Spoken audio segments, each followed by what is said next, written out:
CUET অর্থাৎ common university entrance test, এটা তোমরা যারা এবছর বা আগেও যদি উচ্চ মাধ্যমিক পরীক্ষা দিয়েছো, তুমি সায়েন্স, আর্টস, কমার্স যে কোনো ট্রেড নিয়ে পড়ে উচ্চ মাধ্যমিক পরীক্ষা দাও বা পাস করে গিয়েছো, এবছর দিয়েছো বা পাস করে গিয়েছো, তোমাদের সকলের জন্য এটা কিন্তু একটা ভীষণ বড় অপরচুনিটি যে ইন্ডিয়ার সবচেয়ে বড় বড় ইউনিভার্সিটিতে যে কোনো বিষয় নিয়ে পড়ার জন্য তোমরা এই পরীক্ষাটা দেবে। এই পরীক্ষাটার মাধ্যমে তুমি দিল্লি ইউনিভার্সিটি, বেনারস হিন্দু ইউনিভার্সিটি, এমনকি আমাদের বিশ্বভারতী বিভিন্ন ইউনিভার্সিটিগুলোতে ফিজিক্স, কেমিস্ট্রি, বায়োলজি বা বিভিন্ন সাবজেক্ট, যদি তুমি বলা হয় জিওগ্রাফি, হিস্ট্রি, সংস্কৃত, বাংলা, ইংরেজি, বিভিন্ন সাবজেক্ট নিয়েও পড়তে পারবে, বিএসসি ডিগ্রি করতে পারবে। ইভেন তোমরা যারা যারা ইন্টারেস্ট, তোমরা জানো যে এগ্রিকালচার কিন্তু একটা দারুণ একটা লাইন। তো এগ্রিকালচার দিকেও যদি তুমি যেতে চাও, বিএইচইউর মতন ইউনিভার্সিটির থেকে যদি তুমি এগ্রিকালচারের পেতে চাও বা অন্যান্য যে ইনস্টিটিউটগুলো রয়েছে সেখানেও যদি এগ্রিকালচারে চান্স পেতে চাও, অবশ্যই তোমাকে কিন্তু এই পরীক্ষাটা দিতে হবে। এটা অল ওভার ইন্ডিয়ার যত যত ইউনিভার্সিটি আছে সব ইউনিভার্সিটিগুলোতে এন্ট্রান্স নেওয়ার জন্য, অ্যাডমিশন নেওয়ার জন্য এটা একটা সিঙ্গেল টেস্ট, এটা ন্যাশনাল লেভেলের একটা টেস্ট হয়। এই পরীক্ষাটা তুমি মাল্টিপল ল্যাঙ্গুয়েজে দিতে পারবে। ইভেন তুমি যদি তোমার নিজের মাতৃভাষা বাংলাতেও দিতে যাও সেটাও দিতে পারবে, ইংলিশে দিতে চাইলে ইংলিশেও দিতে পারবে, তোমার কাছে সব ধরনের অপশান আছে। আজকে আমরা ভিডিওটাতে আলোচনা করব যে তোমরা এই পরীক্ষাটাতে কী কী এক্সাম প্যাটার্ন রয়েছে, তোমাদের কী কী সাবজেক্ট কম্বিনেশন থাকবে, তুমি কতগুলো সাবজেক্টের জন্য অ্যাপ্লাই করতে পারবে, কেমনভাবে পরীক্ষা হয়, কবে থেকে ফর্ম ফিল আপ শুরু হয়েছে, কতদিন পর্যন্ত ফর্ম ফিল আপ চলবে, কত টাকা পেমেন্ট করতে হবে, কোন কোন কলেজে আমরা ভর্তি হতে পারবো, সব কিছু এই ভিডিওটাতে আলোচনা করা হবে। দেখো, তার আগে বলি, তোমরা যারা এইচএস পরীক্ষা জাস্ট দিলে তোমাদের সকলের মধ্যে এই ভিডিওটা কিন্তু অবশ্যই শেয়ার করে দেবে, কারণ আমাদের পশ্চিমবঙ্গে এই এক্সামটা সম্পর্কে সচেতনতা মানুষের মধ্যে এখনও অ্যাওয়ারনেসটা আসেনি। তাই তোমরা তোমাদের যত বন্ধু বান্ধব আছে সকলকে জানিয়ে দেবে এই পরীক্ষাটা সম্পর্কে। বাইরের স্টেটে সব স্টেটের ছেলেমেয়েরা দেয়, কিন্তু পশ্চিমবঙ্গের ছেলেরা এই পরীক্ষাটা দিতে চায় না। কিন্তু একটা দারুণ পরীক্ষা, ন্যাশনাল লেভেল পরীক্ষা। এমনকি আমাদের নিট যেই বোর্ড থেকে কন্ডাক্ট করা হয়, এনটিএ, তারাই কিন্তু এই পরীক্ষাটা কন্ডাক্ট করে। ঠিক আছে? তো খুবই ভালো একটা পরীক্ষা, অবশ্যই অবশ্যই তোমরা সকলে এই পরীক্ষাটা দেবে। আমি সব কিছু ডিটেলসে বলে দিচ্ছি, একটু ভালো করে শুনো। দেখো, এটার জন্য আমরা কোথায় কোথায় অ্যাডমিশন নিতে পারি, এত এত ইনস্টিটিউট, এত এত ইউনিভার্সিটি রয়েছে। এই ইউনিভার্সিটির আন্ডারে আবার বিভিন্ন কলেজ রয়েছে, ইনস্টিটিউট রয়েছে। সেই সব ইনস্টিটিউটগুলোতেও তুমি যেতে পারবে। এগুলোতে কিছু এক্সাম্পল, এগুলোর বাইরেও আরও রয়েছে, যেমন জেএনইউ তো পর্যন্ত, জওহরলাল নেহরু ইউনিভার্সিটিতে পর্যন্ত তুমি যেতে পারবে। বিএইচইউ আরে প্রচুর এক্সাম্পল আছে, তুমি যেতে পারবে। ঠিক আছে? আমি একটার পর একটা তোমাদেরকে সব ডিটেলস বলছি। তার আগে অবশ্যই বলবো, তোমরা যদি চ্যানেলে নতুন হয়ে থাকো চ্যানেলটাকে অবশ্যই অবশ্যই সাবস্ক্রাইব করে রাখবে, কারণ তোমরা 12-এর পর কোন দিকে কোন পাথটা বেছে নিলে তোমাদের জন্য সবচেয়ে ভালো, সেই ক্যারিয়ার গাইডটা আমরা তোমাদেরকে করে থাকবো। চলো আমরা একের পর এক দেখে নিচ্ছি আমাদের এই পরীক্ষাটাতে কী কী আছে। সবচেয়ে প্রথম কথা, এটা আমাদের ফর্ম ফিল আপ শুরু হয়ে গেছে 27শে ফেব্রুয়ারি থেকে। ফর্ম ফিল আপ চলবে 26শে মার্চ পর্যন্ত। ফর্ম ফিল আপ চলবে। কেমনভাবে ফর্ম ফিল আপ করবে, কোথা থেকে ফর্ম ফিল আপ করতে হবে, সব এই ভিডিওটাতে দেখিয়ে দেবো। তবে একটা রিকোয়েস্ট থাকবে যে নিজে মরলি মেরে মোবাইলে ঘরে বসে বসে ফর্ম ফিল আপ করবে না। বাড়ির কাছাকাছি যে কোনো একটা সাইবার ক্যাফেতে যাবে, ভিডিওটা দেখো, প্রসেসটা ওখানে গিয়ে পরে কমপ্লিট করে আসবে। নয়তো একবার ভুল হয়ে গেলে কিন্তু দ্বিতীয়বার আর পরীক্ষাটার জন্য রেজিস্ট্রেশন করতে অনেক সমস্যা হবে। কারণ তোমার একটা আইডেন্টিটি কার্ড, একটা ইমেল আইডি, একটা মোবাইল নাম্বার একবার লিঙ্ক হয়ে গেলে ওই নাম্বার দিয়ে তুমি আর দ্বিতীয়বার রেজিস্টার করতে পারবে না। আচ্ছা, আমাদের লাস্ট হচ্ছে যে ট্রানজাকশন পেমেন্ট করতে হবে, সেটা লাস্ট ডেট 26 তারিখে দিয়েছে। তুমি যদি কোনোভাবে কোনো কিছু ভুল করে ফেলো ফর্ম ফিল আপের সময়, তার জন্য একটা কারেকশন উইন্ডো খোলা হবে, যেই টাইম তুমি আবার সব কিছুকে ঠিক করে নিতে পারবে। সেটা 28 থেকে 29শে মার্চ পর্যন্ত ওপেন থাকবে। এটা বন্ধ হয়ে যাওয়ার পরে আবার হবে। আচ্ছা, কোন সিটিতে তোমার এক্সামিনেশন হবে, মানে কোথায় তোমার সিট পড়েছে আর পড়েছে, সেটা 30শে এপ্রিলে জানতে পেরে যাবে যে কোন সিটিতে তোমার পড়েছে। ওয়েস্ট বেঙ্গলের মধ্যে ম্যাক্সিমামটাই তোমার কলকাতা, দুর্গাপুর এইসব জায়গাগুলোতে সিট পড়ে, আর নর্থের দিকে সেরকমভাবেই পড়ে যায়। ঠিক আছে? অ্যাডমিট কার্ড তোমরা হচ্ছে মে মাসের সেকেন্ড উইকে ডাউনলোড করতে পেয়ে যাবে। এক্সামিনেশন যদি বলা হয়, খুব ভালো করে দেখবে, ভীষণ ইম্পর্টেন্ট জায়গা, বিটুইন 15 মে থেকে 31শে মে পর্যন্ত। এরপর এইটা মানেটা কি? এটার মানে হচ্ছে তোমার একদিন শুধুমাত্র এক্সাম হবে না, তুমি অনেক দিন ধরে এক্সাম দেবে। কারণ এটা এমন একটা পরীক্ষা, যেই পরীক্ষার মাধ্যমে ধরো তুমি আজকে 12-এ পাস করেছো বা 12 পরীক্ষা জাস্ট দিলে, এরপর তুমি ভাবতে পারছো না যে তুমি ফিজিক্স নিয়ে যাবে না, কেমিস্ট্রি নিয়ে যাবে না, কি নিয়ে পড়বে তুমি বুঝতে পারছো না। তোমার কাছে টোটাল 6খানা অপশান থাকবে, তুমি 6টা সাবজেক্ট চয়েস করতে পারবে। ল্যাঙ্গুয়েজ, ডোমেন নলেজ আর জেনারেল টেস্ট হিসাবে তোমাকে 6টা অপশান তুমি সাবজেক্ট চয়েস করতে পারবে। তার মতন করে বিভিন্ন ইউনিভার্সিটিতে তুমি ভর্তি হতে পারবে। তোমার ধরো চাহিদা যে তুমি এই কলেজের, দিল্লি ইউনিভার্সিটির হিস্ট্রি নিয়ে পড়ে বা জিওগ্রাফি নিয়ে পড়ে পড়তে চাইছো, তো তুমি সাবজেক্ট কম্বিনেশনগুলোকে সেরকমভাবে রাখবে। তুমি 6টা ম্যাক্সিমাম সাবজেক্ট কম্বিনেশন রাখতে পারো, অর্থাৎ 6টা পার্টিকুলার সাবজেক্টের এক্সাম দিতে পারো। তো কোন কোন সাবজেক্টগুলো কেমনভাবে সাবজেক্ট কম্বিনেশনটা রাখলে তোমরা ম্যাক্সিমাম ইনস্টিটিউটকে কাভার করতে পারবে, মানে যে কোনো ইনস্টিটিউটে একটা ভর্তি হয়ে যেতে পারবে, সেটাও আমি একে বলবো। কিন্তু এটার মানেটা কি, যে ধরো তুমি সাবজেক্ট চয়েস করেছো, যে তুমি বুঝতে পারছো না পাজলটা আছো কী নিয়ে পড়বে, ফিজিক্স কেমিস্ট্রি ম্যাথামেটিক্স তিনটাকেই চয়েস করেছো, বা ফিজিক্স কেমিস্ট্রি বায়োলজি তিনটে সাবজেক্টকেই চয়েস করেছো, মানে তুমি চাইছো যে যেটাতে হবে সেটাতে চলে যাবে। ফিজিক্স নিয়ে যদি যাওয়া যায় কোনো একটা ইনস্টিটিউটে ফিজিক্স নিয়ে বিএসসি করে নেবো, নয়তো কেমিস্ট্রি নিয়ে করে নেবো, নয়তো ম্যাথ নিয়ে করে নেবো, তাহলে তোমার কিন্তু তখন ইন্ডিভিজুয়াল তিনটে আলাদা আলাদা দিনে ডোমেনের টেস্টগুলো হবে। ডোমেন নলেজ মানে কি, তুমি যেটা ক্লাস 12-এ পড়েছো সেই ক্লাস 12-এর পড়ার উপরে একটা টেস্ট হবে। তোমার এই টেস্টটা কীরকম কী হবে, অনলাইন আর অফলাইন দুটো মোডেই তুমি দিতে পারো, মানে হাইব্রিড মোডে দিতে পারো, কম্পিউটার বেসড আর পেন পেপার হিসেবেও দিতে পারবে, দেখিয়ে দিচ্ছি। কিন্তু ব্যাপারটা কি, যে এটা একদিন ধরে তোমার পরীক্ষাটা হবে না, তোমার যখন অ্যাডমিট কার্ড আসবে তুমি যতগুলো সাবজেক্ট চয়েস করবে তার উপর ডিপেন্ড করবে তোমার কত দিনের পরীক্ষা হবে, সেটা কিন্তু ওখানে লেখা থাকবে। তোমার ধরো 15 তারিখে পরীক্ষা থাকতে পারে, তারপরে আবার 16, 17 2 দিন 3 দিন ধরে পরে পরীক্ষাটা চলবে। আবার এমনও হতে পারে যে তুমি একটা দিনেরই দুটো হাফ আছে, প্রথম half second half, first shift second shift, first শিফটে একটা সাবজেক্ট করলে সেকেন্ড শিফটে একটা সাবজেক্ট হয়ে গেলো, এরকমও জিনিস কিন্তু হতে পারে। তো সেটা সম্পূর্ণ তোমার যবে অ্যাডমিট কার্ড বেরোবে সেদিন জানতে পারবে, আর তুমি আজকে কীরকমভাবে সিলেকশনটা করবে সাবজেক্টের সেটার উপর তুমি জানতে পারবে। আচ্ছা, তবে এইটুকু মাথায় রাখবে যে এটা কিন্তু তোমার একটা কলেজে অ্যাডমিশনের জন্য এই পরীক্ষাটার ফর্ম ফিল আপ শুরু হয়েছে, কিন্তু 26শে মার্চে শেষ হয়ে যাবে, মাথায় রাখবে। তার মতন কিন্তু ফর্ম ফিল আপটা শুরু করে দাও, আর তোমাদের সকল বন্ধুদের সাথে শেয়ার করো, কারণ এই পরীক্ষাটা কেউ দেয় না পশ্চিমবঙ্গে সেরকম। আমরা কোন ওয়েবসাইট থেকে পাবো, তো এইটা হচ্ছে exam.nta.ac.in, এই ওয়েবসাইটটার থেকে আমরা পেয়ে যাবো। এইখানে ওয়েবসাইটের নাম্বার লিঙ্কটা দেওয়া আছে, তোমরা এখান থেকে যেতে পারবে। তবে কবে তোমাদের রেজাল্ট বেরোবে, 30শে জুন তোমাদের রেজাল্ট বেরোবে।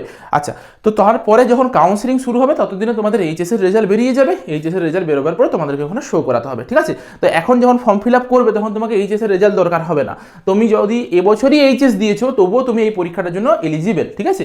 আচ্ছা, নেক্সট হচ্ছে আমাদের কত কি পেমেন্ট লাগবে সেটা একটু বলে দিই। যদি তুমি 3টে সাবজেক্টের পরীক্ষা দাও, ধরো সাপোজ তুমি ফিজিক্স কেমিস্ট্রি বায়োলজির পরীক্ষা দিচ্ছ, ঠিক আছে, 3টে সাবজেক্টের পরীক্ষা দিলে তুমি একটা কোনো ইউনিভার্সিটির একটা ফিজিক্স বা কেমিস্ট্রি বা বায়োলজি নিয়ে যেতে চাইছো, তখন সেই ক্ষেত্রে তোমার যদি তুমি জেনারেল ক্যান্ডিডেট হয়ে থাকো 1000 টাকা, ইডাব্লিউএস যদি হয়ে থাকে বা ওবিসি হয়ে থাকলে 900 টাকা, এসসি এসটি পিডাব্লিউডি হয়ে থাকলে 800 টাকা, আর যদি ইন্ডিয়ার বাইরের থেকে হয়ে থাকে 4500 টাকা লাগবে। এরপর দ্বিতীয় জিনিস কি, যে এটা কখন বললাম 3টে সাবজেক্টের জন্য এইটা ফিস, ঠিক আছে। যদি তুমি ধরো 3টার থেকে আরও একটা এক্সট্রা বেশি সাবজেক্ট নিতে চাইছো, 4টা সাবজেক্ট নিতে চাইছো, তখন কি হয়ে যাবে, তোমার ফিসটা ধরো জেনারেল স্টুডেন্টদের 1000 টাকার সাথে আরও 400 টাকা যোগ হয়ে যাবে। যদি তুমি 5টা সাবজেক্ট নিতে চাইছো তখন কি হয়ে যাবে, 1000 সাথে আরও 400 প্লাস আরও 400 যুক্ত হয়ে যাবে। কেন, তুমি 3টার সাথে আরও 2টো যোগ করেছো, এখানে 3টার সাথে একটা যোগ করেছো। তুমি যদি 6টা নিতে চাও, যেটাই হচ্ছে ম্যাক্সিমাম কম্বিনেশন, যে তুমি 6টা সাবজেক্টের পরীক্ষা দেবে, তাহলে তোমার কি হয়ে যাবে, 1000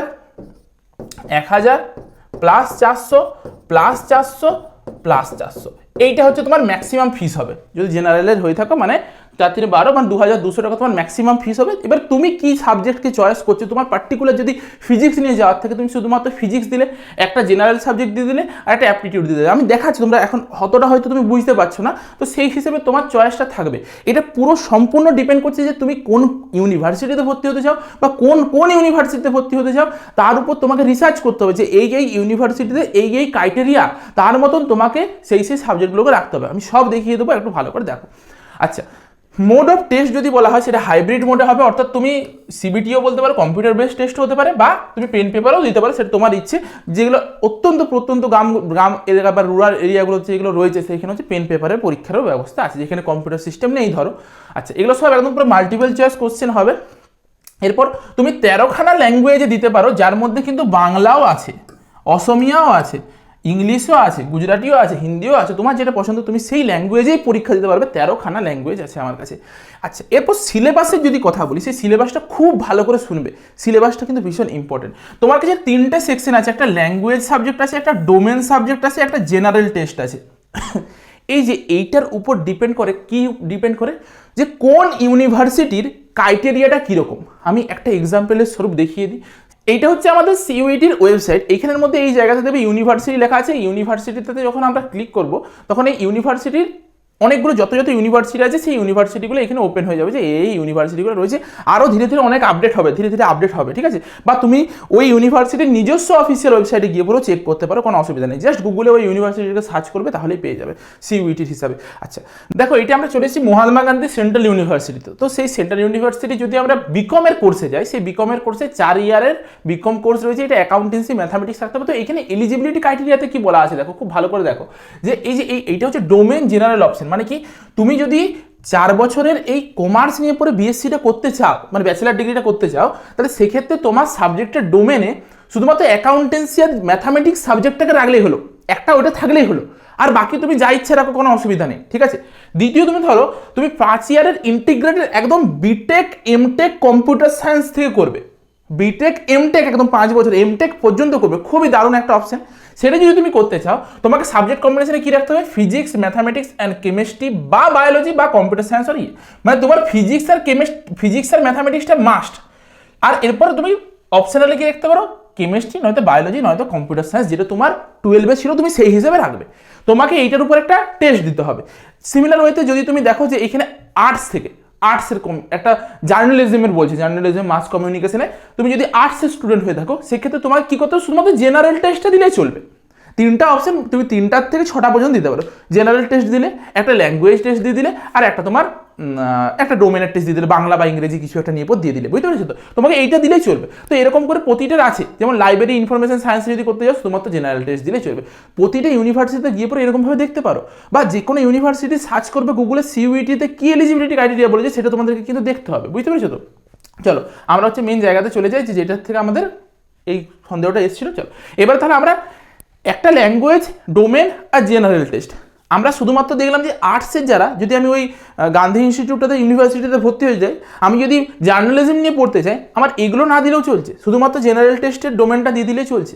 এবার তুমি ধরো একটা ল্যাঙ্গুয়েজ নিলে, ল্যাঙ্গুয়েজ সাবজেক্ট নিলে, ল্যাঙ্গুয়েজের মধ্যে কি বাংলা নিলে, এবার ল্যাঙ্গুয়েজ জিনিসটা কি, ল্যাঙ্গুয়েজের 3টে পার্ট থাকে। তো সেটা একটু আমি দেখিয়ে দিই, ল্যাঙ্গুয়েজেতে কী কী পার্ট থাকে। প্রথম পার্ট হচ্ছে রিডিং কম্প্রিহেনশন, মানে কি based on different types of, তোমরা আনসিন পড়েছিলে না, যে দেখবে 12 বা 10-এ একটা প্যাসেজ দিয়ে দিত, মানে আমাদের যে ফাইনাল পরীক্ষাতে একটা প্যাসেজ দিয়ে দিত, সেই প্যাসেজটার থেকে বেশ কিছু কোশ্চেন দিত, উপরে একটা ইংলিশে প্যাসেজ দিয়ে দিত, তার থেকে বেশ কিছু কোশ্চেন দিত। তো সেরকম হুবহু জিনিসটা এখানে থাকবে, ওকে। যে প্রথমে একটা প্যাসেজ দিয়ে দিল, সেটা তোমাকে বাংলা ইংরেজি তোমার যেটা পছন্দ তুমি সেটাতে চয়েস করতে পারো, ল্যাঙ্গুয়েজ নিয়ে কোনো অসুবিধা নেই। বাংলা চয়েস করলে বাংলায় একটা উপরে প্যাসেজ দিয়ে দিল, সেই প্যাসেজটার ভিত্তিতে তোমাকে বেশ কিছু কোশ্চেন দেবে। দ্বিতীয় কি, আমার রয়েছে লিটারারি অ্যাপটিটিউড অ্যান্ড ভোকাবুলারি, অর্থাৎ কি তোমার বাংলা যদি তুমি চয়েস করো, বাংলা যে ব্যাকরণ, ইংলিশ যদি তুমি চয়েস করো তাহলে গ্রামার, এইসব জায়গা থেকে তোমার কোশ্চেন থাকবে। এবারে এইখানেও আবার সিস্টেম আছে, সব কোশ্চেন তোমাকে অ্যাটেম্প করতে হবে না, দেখিয়ে দিচ্ছি। যদি তুমি ডোমেন নলেজ নিয়ে বলো, তুমি ধরো ফিজিক্স কেমিস্ট্রি নিয়ে পড়ে যেতে চাইছো, ফিজিক্স কেমিস্ট্রি ধরলে তুমি ফিজিক্সটা দিলে শুধুমাত্র ফিজিক্সের কোশ্চেন আসবে, কেমিস্ট্রি দিলে তবে তুমি একদিন ফিজিক্সের পরীক্ষা দেবে, একদিন কেমিস্ট্রির পরীক্ষা দেবে। সিমিলার ওয়েতে জেনারেলের মধ্যে কী থাকবে, তুমি জেনারেল নলেজ নিতে পারো, কারেন্ট অ্যাফেয়ার্স নিতে পারো, নিউমেরিক্যাল বা কোয়ান্টিটিভ রিজনিং নিতে পারো, যেটা ইচ্ছে তুমি নিতে পারো, তোমার সেই রকমভাবে আসবে। সাবজেক্ট চয়েসটা কেমনভাবে করতে হয় সেটাও আমি দেখিয়ে দেবো, রেজিস্ট্রেশনের জন্য এটা লিঙ্ক আবারও বলে দিলাম। এরপর আমরা একটু দেখে নিই যে আমাদের টোটাল কত কি সিস্টেম রয়েছে, সেটা সম্পর্কে একটু জানাটা আমাদের খুবই দরকার। আমাদের choice of test paper maximum আমরা 6টা পেপার চয়েস করতে পারি, মানে 6টা কম্বিনেশন আমরা ধরতে পারি, 6টা নিতে পারি সাবজেক্ট, যার মধ্যে আমি 4টা বা 5টা হচ্ছে ডোমেন সাবজেক্ট রাখতে পারি, জেনারেল টেস্ট একটা, আর ল্যাঙ্গুয়েজ 2টা হিসাবে করতে পারি। ল্যাঙ্গুয়েজ কোনটা ছিল, উপরের এইটা ল্যাঙ্গুয়েজ বাংলা ইংরেজি, সে যেটা বললাম যে আনসিন প্যাসেজ যেটা আমরা বললাম। ডোমেন কোনটা, যেটা ফিজিক্স কেমিস্ট্রি ম্যাথ বা আর্টসের কোনো সাবজেক্ট নিয়ে যেতে চাইছো, ইতিহাস ভূগোল, সেই হিসাবে। জেনারেল টেস্ট মানে কি, লজিক্যাল রিজনিং, অ্যাপটিটিউড বা কারেন্ট অ্যাফেয়ার্স, জেনারেল নলেজ, এগুলো। আচ্ছা, তুমি যদি বলা হয় যে তোমার ম্যাক্সিমাম 6টা তোমরা নিতে পারবে সাবজেক্ট কম্বিনেশন, কতগুলো ল্যাঙ্গুয়েজে দিতে পারবে, 13খানা ল্যাঙ্গুয়েজ, যেটা ইচ্ছে চয়েস করতে পারো। আচ্ছা, পরীক্ষা হবে হাইব্রিড মোডে। এরপর লাস্ট হচ্ছে এই পয়েন্টটা, যেটা আমাদের জন্য ইম্পর্টেন্ট, যে টোটাল কোশ্চেন কোটা থাকবে, কি থাকবে। 40টা কোশ্চেন তোমাকে করতে হবে 50টার মধ্যে, কিসের জন্য, টেস্ট পেপার, মানে যেটা হচ্ছে তোমার ল্যাঙ্গুয়েজ টেস্ট বা জেনারেল টেস্ট রয়েছে, সেইখানে 40-50টার মধ্যে আমরা 40টা করব। কিন্তু ডোমেন যেটা থাকছে, ডোমেন মানে জেনারেল টেস্ট যেটা থাকছে, ঠিক আছে, তো জেনারেল টেস্টে আমরা 60টা কোশ্চেন পাবো, তার মধ্যে আমাদেরকে করতে হবে 50টা। যেটা ডোমেন বেস হচ্ছে আর কি, ইতিহাস ভূগোল নিয়ে যে ডোমেনের যে সেকশনটা থাকছে ডোমেনটা, এইটাতে 40টার মধ্যে 30টা, 50টার মধ্যে 40টা করলেই হলো, এই জায়গাটাই। কিন্তু এই ডোমেন টেস্টটাতে কি থাকছে, আমার 60টা কোশ্চেন থাকবে, যার মধ্যে মাত্র 50টা করলে আমার হবে, 10টা এক্সট্রা দিয়ে থাকছে, 10টার মধ্যে তুমি যে কোনো একটা চয়েস করতে পারো, যে কোনো হিসেবে নিতে পারো। কিন্তু এইটার জন্য টাইম কত থাকবে, এটার জন্য টাইম থাকে 45 মিনিটস। কিন্তু যেগুলো একটু টাফ সাবজেক্ট, যেমন ফিজিক্স, কেমিস্ট্রি, ম্যাথামেটিক্স, সেটার জন্য টাইম থাকবে 60 মিনিট। ঠিক আছে, বুঝতে পারা গেল। এমনি নর্মাল সাবজেক্ট ইতিহাস ভূগোলের জন্য 45 মিনিট থাকবে, কিন্তু এগুলি একটু টাফ সাবজেক্ট, যেমন accountancy, physics, chemistry, economics, computer science, তো সেগুলোর জন্য 60 মিনিট টাইম থাকবে তোমাদের কাছে। ঠিক আছে, শিফট বা কখন তোমার পড়েছে সেটা অ্যাডমিট কার্ডে খুব ভালো করে লেখা থাকবে। আচ্ছা, তোমাদেরকে যদি বলা হয় এই যে শিফটের হিসাবে তোমার এরকমভাবে চলে আসবে, শিফট 1, শিফট 2, শিফট 3, 3টা শিফট হবে, কোন শিফটে বা একদিনেই তোমার 2টো শিফটে থাকতে পারে, সেটা তুমি তোমার নিজের ইয়েটা দেখলেই বুঝতে পেরে যাবে। তো সাবজেক্ট কম্বিনেশন কী রাখলে আমরা ম্যাক্সিমাম ইউনিভার্সিটিকে কভার করতে পারবো, সেটা আমরা একটু বলে দিই। দেখো, আমরা যদি সাবজেক্ট কম্বিনেশনের মধ্যে এখানে যদি চলে যাই, একটা ল্যাঙ্গুয়েজ রাখবো, কী রাখবো, একটা ল্যাঙ্গুয়েজ রাখবো, প্লাস 3টা ডোমেন রাখবো, প্লাস একটা জেনারেল রাখবো। এইটা কি, এইটা করতে পারো তুমি 5টা ওলা কম্বিনেশনে, তুমি ম্যাক্সিমাম ইউনিভার্সিটিকে কভার করতে পারবে, ম্যাক্সিমাম কোর্সে তুমি যেতে পারবে। বুঝতে পারলে কি বললাম, এই তুমি 3টা ডোমেনকে কমিয়ে পরে 2টা ডোমেনও করে দিতে পারো। ধরো তোমার শুধুমাত্র ফিজিক্স আর কেমিস্ট্রির দিকে নেওয়া আছে, যে কোনো একটাতে পেয়ে গেলেই করে দেবে, তুমি 2টা করে দিলে। তুমি একটা ল্যাঙ্গুয়েজকে বাদ দিয়ে দিতে পারো, একটা জেনারেলকেও বাদ দিয়ে দিতে পারো, সেটা তোমার ইচ্ছে। এরপর তোমাকে এটা ডিসিশন নিতে হবে যে তুমি কোন ইউনিভার্সিটিতে যেতে চাইছো বা কোন লাইনে যেতে চাইছো, তার মতন তোমাকে রিসার্চ করতে হবে ওই ইউনিভার্সিটি সম্পর্কে, তার মতন তোমাকে ডোমেনটা চয়েস করতে হবে, সাবজেক্টটা চয়েস করতে হবে। বুঝতে পারা গেল। এরপর আমরা চলে যাই যে আমরা কেমনভাবে ফর্ম ফিল আপ করবো, সেই বিষয়ে আমরা একটু জেনে নিই যে ফর্ম ফিল আপটা কেমনভাবে করা হবে। ঠিক আছে, বাকি হচ্ছে তোমাদেরকে এইখান থেকে যদি তোমরা সিলেবাস দেখতে চাও, সেটাও আমি একটু দেখিয়ে দিই। যে তোমরা এই ওয়েবসাইটে যেটা রয়েছে, এই ওয়েবসাইটটাতে যাবে, আমাদের সিইউইটির যে ওয়েবসাইট, সেই সিইউইটির ওয়েবসাইটটাতে গেলে, ঠিক আছে, যাই সিইউইটির ওয়েবসাইটটাতে যাওয়ার পরে এইখানটাতে দেখবে সিলেবাস বলে একটা সেকশন রয়েছে। এই সিলেবাস সেকশনটাতে যখনই তুমি যাবে, এখানে তোমার অ্যাকাউন্টেন্সি, বায়োলজি, ইঞ্জিনিয়ারিং, গ্রাফিক্স, সব যত সাবজেক্ট আছে, সব সাবজেক্টের সিলেবাস এখানে দেওয়া আছে। সাপোজ আমি যদি বায়োলজিতে যাই, বায়োলজিটাতে আমরা ক্লিক করবো, এখানে আমাদের একটা সিলেবাসটা ডাউন হয়ে যাবে, আমরা সেখান থেকে সিলেবাসটাকে ওপেন করে নিতে পারি, কোনো অসুবিধার কিছু নেই। ঠিক আছে, এখান থেকে আমি ওপেন করে নেবো, কী সিলেবাস পড়েছে সেটা আমরা দেখতে পেয়ে যাবো। তবে আমি বলে রাখি যে কী সিলেবাস, ক্লাস 12-এ যেটা পড়েছো সেই সিলেবাস এনসিইআরটি বেস্ট সিলেবাস থাকে, চিন্তার কিছু নেই। যারা ওয়েস্ট বেঙ্গল বোর্ড থেকে পড়াশোনা করেছো অত ভয়ের কিছু নেই, একই ধরনেরই সিলেবাস থাকে, জাস্ট 12টা পড়াশোনা করে পরে যাবে, তাহলেই হবে। আর এটা বলে রাখি, এই পরীক্ষার কোশ্চেন কিন্তু অনেক সহজ হয়, আমাদের তুলনামূলকভাবে অন্যান্য পরীক্ষার তুলনায় এই পরীক্ষার কোশ্চেন কিন্তু খুবই সোজা হয়। ওকে, এইখান থেকে যেমন ধরো বায়োলজির যে আমাদের ক্লাস 12, দেখো এই ক্লাস 12-এর সিলেবাস, তো সেইটা হচ্ছে এখানে দেওয়া আছে। ঠিক আছে, কী কী সিলেবাস রয়েছে, সেরকমভাবে প্রতিটা সাবজেক্টে তুমি যদি যাও, প্রতিটা সাবজেক্টে তুমি সিলেবাস এখান থেকে পেয়ে যাবে। ঠিক আছে, চলো এবারে দেখে নিন যে কেমনভাবে আমরা ফর্ম ফিল আপটা করবো। তোমাদেরকে আমি ডেসক্রিপশন বক্সে একটা লিঙ্ক দিয়ে দেবো, সেই লিঙ্কটা থ্রু দিয়ে তুমি হচ্ছে ডিরেক্ট এই ওয়েবসাইটটাতে চলে আসতে পারবে। এই ওয়েবসাইটটাতে আসার পর তোমার কাছে 2টো অপশন থাকবে, একটা হচ্ছে লগ ইনের অপশন থাকবে, এই সাইডে থাকবে নিউ ক্যান্ডিডেট রেজিস্ট্রেশন সবুজ রঙের। তো এটাতে আমরা ক্লিক করবো, এটাতে ক্লিক করার পরে আমরা একটা নতুন পেজে চলে আসবো, যেটাতে হচ্ছে এই পেজটাতে চলে আসবো। এই পেজের একদম নিচের দিকে এখানে একটা ডিক্লারেশনটাতে ক্লিক করতে হবে, মানে তুমি যে সব কিছু ভালোভাবে পড়েছো, তারপর ডিক্লিয়ার করছো হ্যাঁ পড়েছি, তারপরে এখানে নিচের দিকে ক্লিক হেয়ার টু প্রসিডটাতে ক্লিক করবে। ঠিক আছে, এটাতে ক্লিক করার পর তোমরা নিচে হচ্ছে এই পেজে চলে আসবে, যেখান থেকে তোমাকে কি সিলেক্ট করতে হবে যে তুমি কিসের মধ্যে পড়ো। তুমি বলবে যে তোমার হচ্ছে ইন্ডিয়া যে কোনো একটা আইডেন্টিটি প্রুফ আছে, আধার কার্ড যেমন আছে, সেটাতে সিলেক্ট করে দিলে একটা অপশন আছে যে তোমার I have Aadhaar number and wish to log in, Aadhaar number তুমি সাবমিট করতে চাও। এটা ট্রাস্টেড জিনিস, এটা মানে গভর্নমেন্টের জিনিস, ভয়ের কিছু নেই। আধার নাম্বার এখানে পুট করবে, দিয়ে এখানে তোমার আধার নাম্বারটা এখানে পুট করতে হবে, দিয়ে ক্লিক হেয়ার টু প্রসিডটাতে ক্লিক করবে। ঠিক আছে, নিচের দিকে চলে যাবে, নিচের দিকে যে অপশনগুলো তুমি পাবে, তোমার নিজের নাম দিতে হবে, ক্যান্ডিডেট নেম দিতে হবে, তোমার ফাদার্স নেম দিতে হবে, মাদার্স নেম দিতে হবে, নিজের ডেট অফ বার্থ দিতে হবে, জেন্ডার দিলে, ন্যাশনালিটি দিলে, আইডেন্টিটি টাইপটাতে কী দেবে, আধার নাম্বারটা দিয়ে দিলে। ঠিক আছে, আচ্ছা এখানে আধার নাম্বারটা তোমার দিতে বারণ করছে, আধার নাম্বার বাদ দিয়ে তোমার যদি কোনো আইডেন্টিটি কার্ড থাকে, যেমন তোমার রেশন কার্ড আর সেগুলোকেও তুমি এখানে পুট করতে পারো, কোনো অসুবিধা নেই। ঠিক আছে, আচ্ছা এরপর মানে আধার কার্ডটা তোমরা ওখানে তো দিয়েছিলে, তো তার জন্য এটা অন্য কোনো কিছু আছে কিনা। ঠিক আছে, এরপর দেখো নিচের দিকে যদি আমরা যাই, তোমরা যে কোনো সাইবার ক্যাফেতে গেলে করে দেবে, চিন্তার কিছু নেই।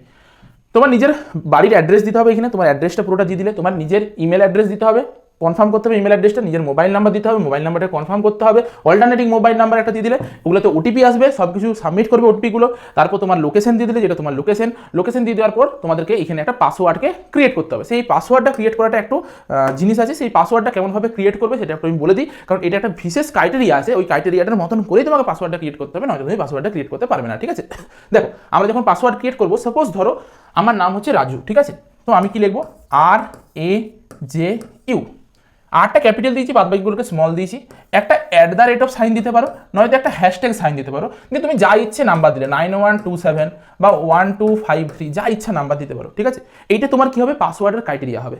মিনিমাম 8টা ক্যারেক্টার হতে হবে, একটা ক্যাপিটাল লেটার থাকতে হবে, স্মল লেটার থাকতে হবে, স্পেশাল ক্যারেক্টার থাকতে হবে, নিউমেরিক্যাল থাকতে হবে। আদারওয়াইজ তুমি এখানে যে পাসওয়ার্ডটা দেবে এই পাসওয়ার্ডটা কোনো ভ্যালু হবে না, পাসওয়ার্ডটা শো করবে না, ঠিক আছে। একটা সিকিউরিটি কোশ্চেন চুজ করতে হবে, যে তোমাকে একটা কোশ্চেন যদি তুমি কোনোভাবে পাসওয়ার্ড ভুলে যাও তখন কেমনভাবে লগ ইন করতে পারবে। যেমন সাপোজ ধরো তোমার প্রথম স্কুলের নাম কি ছিল সেটা লিখে দিলে, বা তোমার যে তুমি ধরো একটা কুকুর বা বিড়াল পুষেছে, তোমার একটা পোষ্য কোনো কিছু রয়েছে তার নাম কি, বা আরও তোমার ফেভারিট ফুডের নাম কি, এরকমভাবে কোশ্চেন থাকবে, যে কোনো একটাকে সাবমিট করে দেবে তাহলেই হয়ে যাবে। আচ্ছা, নিচের দিকে যদি আমরা চলে যাই, আমরা দেখতে পাবো যে এখানে একটা সিকিউরিটি পিনকে পুট করতে হবে, এই যে এখানে যেটা লেখা থাকবে সেটাকে সাবমিট করে দিতে হবে লিখে পরে। তো এরপর আমরা এখানে রেজিস্ট্রেশন প্রসেসটা কমপ্লিট করে নিলাম, এখানে সব কিছু দেখতে পেয়ে যাও। রেজিস্ট্রেশন কমপ্লিটটা করে নেওয়ার পরে আমরা এখান থেকে আমাদের ওটিপি পুট করতে হবে, ওটিপিটা পুট করে নিলাম, ইমেলে আর হচ্ছে তোমার মোবাইল নাম্বারে আসবে। রেজিস্ট্রেশন কমপ্লিট, এখন অ্যাপ্লিকেশনটা কমপ্লিট হয়নি, আর তার সাথে ফিস পেমেন্টটা আমাদের কমপ্লিট হয়নি। তো নিচটাতে কমপ্লিট অ্যাপ্লিকেশনটাতে ক্লিক করবো, এটাতে ক্লিক করার পরে আমরা নিচের দিকে চলে যাবো। নিচের দিকে যাওয়ার পরে আমাদের কাছে অনেক অপশন চলে আসবে। তোমার সবার চেয়ে প্রথমে তোমাকে তোমার অ্যাড্রেস পুট করতে হবে, অ্যাড্রেসটাকে ঠিক করে পুট করবে, এদিকে থাকবে সব অ্যাড্রেসগুলোকে ঠিক করে পুট করবে, মোবাইল নাম্বার আর ঠিক করে দেবে। তারপর আমরা নিচের দিকে আমাদেরকে পার্সোনাল ডিটেলস, যেমন ডেট অফ বার্থ, তোমার ফাদার্স নেম, মাদার্স নেম, যেগুলো তুমি আগে দেখেছো ফিল আপ করেছো সেগুলো এখানে আরেকবার শো করে দেবে, ঠিক আছে। সেটা তুমি দিয়ে দিলে। এইখানের মধ্যে তোমরা নিচের দিকে আসবে যে তুমি কোথা থেকে পড়াশোনা করেছো, ঠিক আছে, পড়াশোনা তুমি কোথা থেকে করেছো, কোয়ালিফিকেশন ডিটেলস, তুমি কোথা থেকে পড়ে এই এইচএস পরীক্ষাটা দিলে, মাধ্যমিক কোথা থেকে দিয়েছো, সব কিছু ডিটেলস এখানে পুট করতে হবে। মাধ্যমিকে কত মার্কস পেয়েছিলে, আর উচ্চ মাধ্যমিক পরীক্ষা যদি তুমি দিচ্ছ এবছর সেক্ষেত্রে একটা আলাদা হবে। দেখো 10th কোয়ালিফিকেশন ডিটেলস আমরা কি লিখেছি, পাস লিখেছি এখানটাতে, আর কোয়ালিফাইং এক্সাম 10th ওর ইকুইভ্যালেন্ট করেছি, কোথা থেকে পাস করেছি সেটা লিখেছি, কোন ডিস্ট্রিক্ট লিখেছি। নিচের দিকে 12-এরটাতে তোমার কাছে এখানে রেজাল্ট স্ট্যাটাসটাকে কি করবে, দুটো অপশন থাকবে, একটা পাস থাকবে, একটা অ্যাপিয়ারিং থাকবে। তুমি কোনটাতে ক্লিক করবে, অ্যাপিয়ারিংটাতে ক্লিক করবে, যে তুমি এবছর দিচ্ছ বা দিয়েছো তাহলে তুমি অ্যাপিয়ারিং করবে, ঠিক আছে, তুমি এখনো পাস করোনি, ওকে। আচ্ছা, তার বাদ বাকি সব কিছু পোস্ট করে দেবে। এইখানটা তুমি যদি অ্যাপিয়ারিং করে দাও তখন তোমাকে কিন্তু আর মার্কস আরে পুট করতে হবে না, অটোমেটিকলি এগুলো বন্ধ হয়ে যাবে। এরপর নেক্সট করলাম, নেক্সট করার পর আমরা যেখানে চলে আসবো সেটা হচ্ছে তুমি যদি নিচের দিকে যাও দেখতে পাবে যে সাবজেক্ট, টেস্টের সাবজেক্ট চয়েস করতে বলেছে, যে তুমি কোন সাবজেক্টটা নেবে। যেমন আমি প্রথমটা বাংলা চয়েস করেছি, দ্বিতীয় সাবজেক্ট কি নেবে, ধরো আমি ফিজিক্স চয়েস করলাম, কেমিস্ট্রি চয়েস করলাম, ম্যাথ চয়েস করলাম, তারপর নিচে একটা জেনারেল সায়েন্স চয়েস করে দিলাম। নিচের এইদিকে যদি যাও যে মিডিয়ামটা কিসে দিতে চাও, মানে কোন ল্যাঙ্গুয়েজে তুমি যেতে চাও, যেমন বাংলা ল্যাঙ্গুয়েজে দিতে চাই, এটাও বাংলাতে দিতে চাই, এটাও বাংলাতে দিতে চাই, বা ইংরেজিতে দিতে চাই, সেটা তোমার উপর নির্ভর করছে তুমি কোন চয়েসে এটা, মানে কোন ভাষাটা দিতে চাইছো আর এটা কোন সাবজেক্টটা দিতে চাইছো, দুটো কিন্তু আলাদা আলাদা একটা জিনিস আছে, ঠিক আছে। এরপর তোমাকে চুজ করতে হবে যে এক্সাম সেন্টার, তুমি কোন সেন্টারে বসে বসে এক্সাম দিতে চাইছো। তো তার জন্য তোমার কাছে অনেক অপশন আছে, যে তোমার নিয়ারেস্ট যে লোকেশন থাকবে তোমাকে এখানে শো করে দেবে, তুমি সেই নিয়ারেস্ট লোকেশনটাতে দিয়ে দেবে, ঠিক আছে। এইসব কমপ্লিট করে দেওয়ার পর আমাদেরকে লাস্ট পড়ে থাকবে ফটো আর সিগনেচার আপলোড, ঠিক আছে। তোমাকে এখানে ফটোটার সাইজ হচ্ছে 10 KB থেকে 200 KB মধ্যে হতে হবে, সিগনেচারটা 4 থেকে 30 KB মধ্যে হতে হবে। যদি তোমার কোনো সার্টিফিকেট থেকে থাকে, যে তুমি মানে তোমার কোনো SC ST OBC বা কিছু একটা মানে ক্রাইটেরিয়ার মধ্যে, ক্যাটাগরির মধ্যে পড়ছো, তো সেখানে সেই সার্টিফিকেটটা তোমাকে শো করতে হবে, ঠিক আছে। আচ্ছা, নিচের দিকে তোমাদের যত কিছু এখন ধরে করলে সব কিছু এখানে পেয়ে যাবে, এখানে সব কিছু আপলোড দেখাবে, এগুলো সব কিছু সাবমিট করে দেওয়ার পর ফিস পেমেন্টটা করে দেবে। ফিস পেমেন্ট করে দেওয়ার পর তোমরা কিন্তু একটা PDF ডাউনলোড করতে পারবে। সেই PDFটা আমি দেখিয়ে দিচ্ছি কীরকম টাইপের একটা PDF আসবে, ঠিক আছে। এই PDFটাকে নিজেদের কাছে ডাউনলোড করে পরে প্রিন্ট আউট করে রেখে দেবে, এরকম একটা PDF আসবে, এটাকে ডাউনলোড করে পরে নিজের কাছে প্রিন্ট আউট করে রেখে দেবে, ব্যাস, তাহলেই হয়ে যাবে, আর কিছু তোমাদের লাগবে না, ঠিক আছে। এরপর যবে অ্যাডমিট কার্ড বেরোবে তবে তুমি অ্যাডমিট কার্ডটা নিয়ে পরে পরীক্ষা দিতে যাবে, তোমার ওখানে সব কিছু শো করে দেবে, ঠিক আছে। তো এই ছিল প্রসেস। নিজের নিকটবর্তী যে কোনো সাইবার ক্যাফে গিয়ে পরে এই প্রসেসটা কমপ্লিট করবে। ভিডিওটাকে দেখে নাও, নিজে একবার দরকার হলে আরও অন্যান্য যত ভিডিও আছে একটু ভালো করে দেখে নাও, তারপরে ফর্ম ফিল আপটা করবে। তাই মতন তাহলে ভিডিওটা এই পর্যন্ত, আশা করি হেল্প পেয়েছে অনেকটা। দেখা হচ্ছে একটা নতুন ভিডিওতে, অবশ্যই তোমাদের বাকি বন্ধুদের সাথেও ভিডিওটা শেয়ার করে দেবে। চলো, টাটা।